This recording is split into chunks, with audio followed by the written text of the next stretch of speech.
En la última parte de esta clase nos enfocaremos en los mecanismos que permiten a las células controlar cómo se expresa su genoma para lograr un elevado rango de flexibilidad fenotípica. ¿Nunca se han preguntado por qué si el genoma de un chimpancé es 98% similar al de un ser humano, los resultados de su expresión, o sea el fenotipo, son tan diferentes? ¿O por qué si todas las células de un organismo tienen el mismo genoma, pueden llegar a diferenciarse en tipos celulares tan distintos como una neurona o una fibra muscular? ¿O por qué las células musculares de un atleta poseen capacidades diferentes de las que de una persona sedentaria? ¿O por qué se puede inducir la tolerancia al alcohol a base de beber vino? Si el dogma central de la biología molecular resalta la transferencia directa y precisa de las instrucciones codificadas en el genotipo, es decir, en el ADN, a la expresión fenotípica de la célula, o sea, a las proteínas, estas incongruencias resultan paradójicas. Sin embargo, a cada paso de los procesos de organización del ADN, transcripción y traducción, existen mecanismos que permiten modificar su devenir, resultando en una alteración de sus productos que cambia radicalmente el fenotipo celular.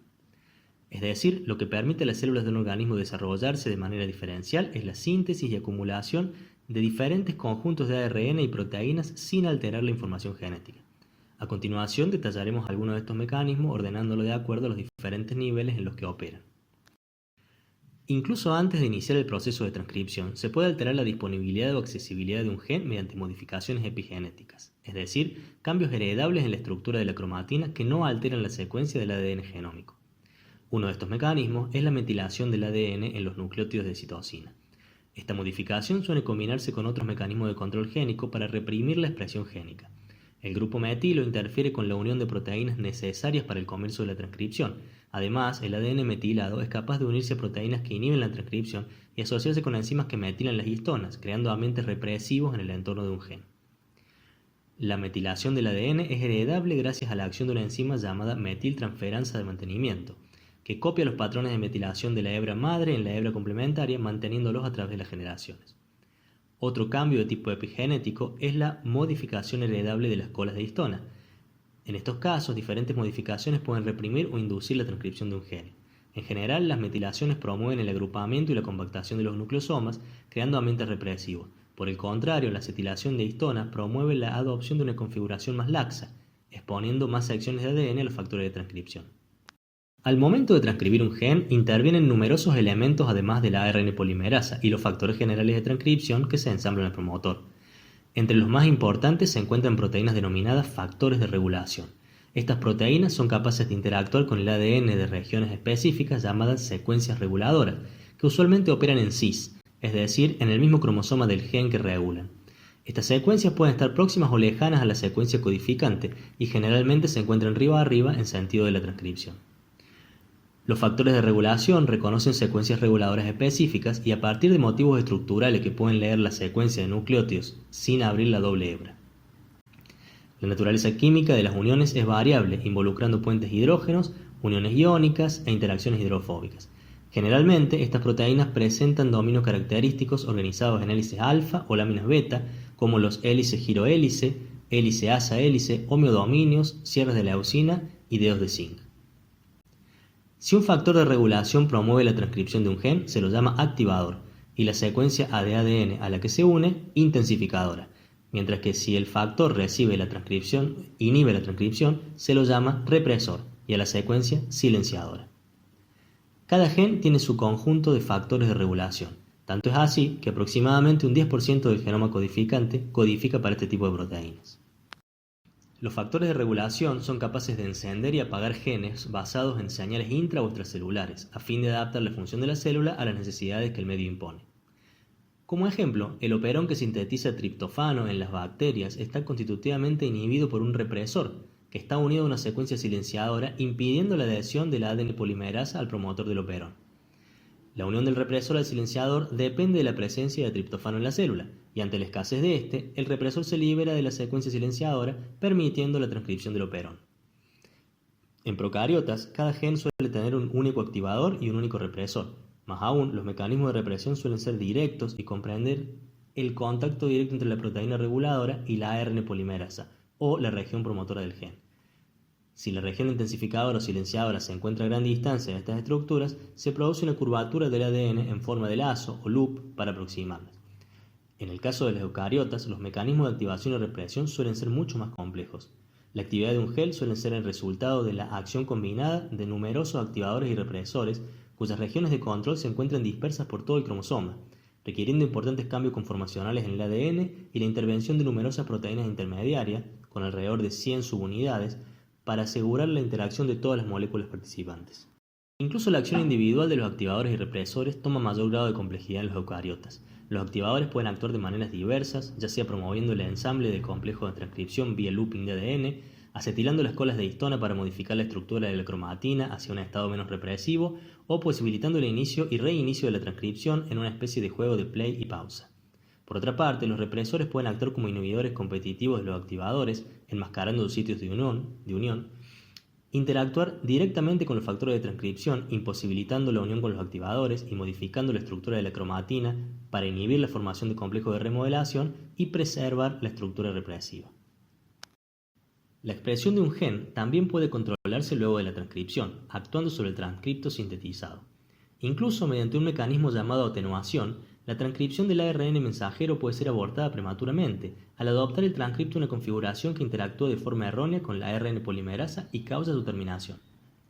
La misma secuencia del transcripto puede ser editada vía deaminación de bases A o C, lo que puede causar un cambio en la secuencia de aminoácidos, resultar en proteínas truncadas por codones de stop añadidos, afectar el patrón de splicing y afectar el transporte del transcripto del núcleo citoplasma o la eficiencia de su traducción. Otro punto de control puede darse a partir de la presencia espacial de los ARN mensajeros. Existen diversos mecanismos que facilitan o dificultan la exportación del transcripto del citoplasma. Más aún, una vez transportados al citosol, los transcriptos pueden ser dirigidos a ciertas regiones específicas de la célula, dependiendo de señales codificadas en la secuencia de sus extremos 3'. Eso resulta en una distribución polarizada y desigual de las proteínas del citosol, permitiendo a la célula regular la expresión génica de manera independiente entre diferentes regiones. Finalmente, la existencia misma de los transcriptos maduros puede ser modulada mediante métodos de eliminación. La vida media del transcripto puede ser definida por la regulación de la longitud de su cola de poli A mediante la unión de proteínas que regulan la tasa de degradación en esta estructura. Una vez la cola de poli A se acorta más allá de cierto límite, el ARN mensajero es sometido al ataque de exonucleasas citosólicas. Otro mecanismo más rápido incluye la remoción simultánea del casquete 5' y la cola de poli A, desencadenando la destrucción inmediata del transcripto. En las secciones anteriores vimos que los transcriptos inmaduros son despojados de sus exones mediante un proceso de corte y empalme llamado splicing. Sin embargo, existen transcriptos que poseen sitios de splicing variables, lo que les da la habilidad de producir variantes proteicas a través de la misma secuencia genética. Cuando existen posibilidades de splicing en diferentes posiciones dentro de un mismo transcripto, un mismo gen puede producir una gran variedad de proteínas diferentes. Por esto, la complejidad proteica de un organismo puede exceder vastamente a su número de genes. El splicing alternativo abolió el concepto de un gen, una proteína, al permitir la síntesis de familias enteras de proteínas a partir del mismo fragmento codificante. Como ejemplo, el 90% de los genes humanos posee variantes de splicing alternativo. Existen numerosos tipos de splicing alternativo que utilizan diversos mecanismos de control para lograr variantes en el sitio de corte y empalme. Puede darse el caso de retención de intrones, salteo de exones mutuamente exclusivos, muchas veces con distinta probabilidad de prevalencia, sitios de corte alternativos en 5' y 3' y sitios de poliadinilación alternativa. La abundancia de transcriptos en el citoplasma puede regularse a través de la síntesis y exportación de ARNs de interferencia. Estas pequeñas moléculas de ARN de 20 a 30 nucleótidos de largo sirven de guía para complejos de proteínas al reconocer y unirse a secuencias específicas de ARN. Eso puede inhibir la traducción del ARN blanco, catalizar su destrucción o alterar la cromatina para reprimir su transcripción. Un tipo característico de ARN de interferencia son los microARN. Estas pequeñas moléculas de 23 nucleótidos de largo son sintetizadas por genes específicos y su función es la de regular la abundancia de transcriptos en la célula. El mecanismo de acción de los microARN se encuentra bien estudiado. Los precursores de microARN son sintetizados en el núcleo como pri-microARN, en forma de loop con casquete y cola de poli A. Luego son clivados por una proteína llamada droya que les quita el casquete y la cola y convertidos en pre-microARN.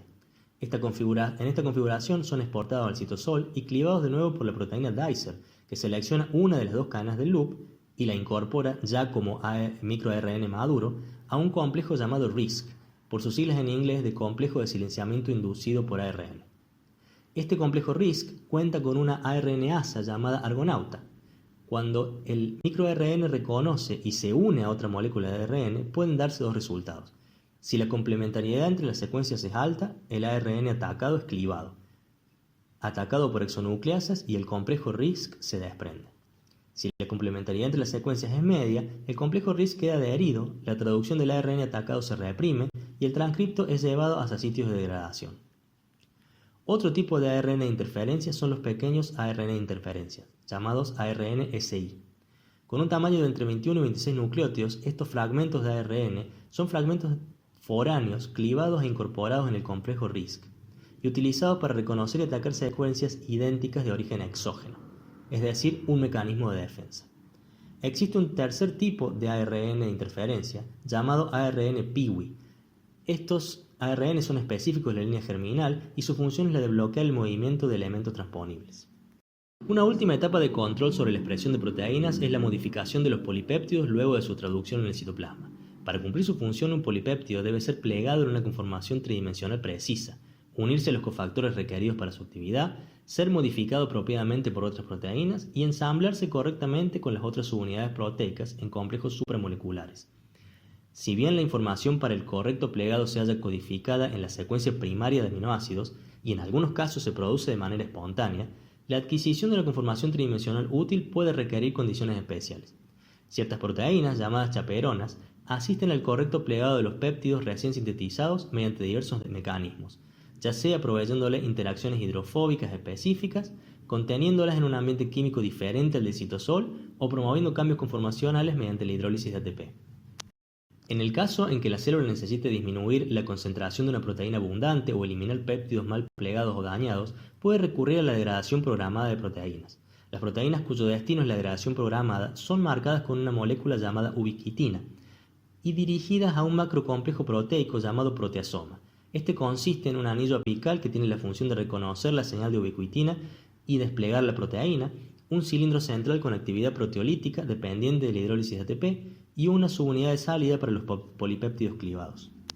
Existe una gran variedad de transformaciones posttraduccionales a las que son sometidas las proteínas en la célula, las cuales escapan a los objetos y extensión de esta clase. Sin embargo, es preciso notar que la gran mayoría de las proteínas sintetizadas reciben en algún momento de su ciclo funcional alguna de las modificaciones descritas en la figura de la diapo. En esta última diapositiva podrán encontrar direcciones de URL para ver videos que detallan de manera gráfica y amena los procesos que hemos repasado en las 4 partes de esta clase.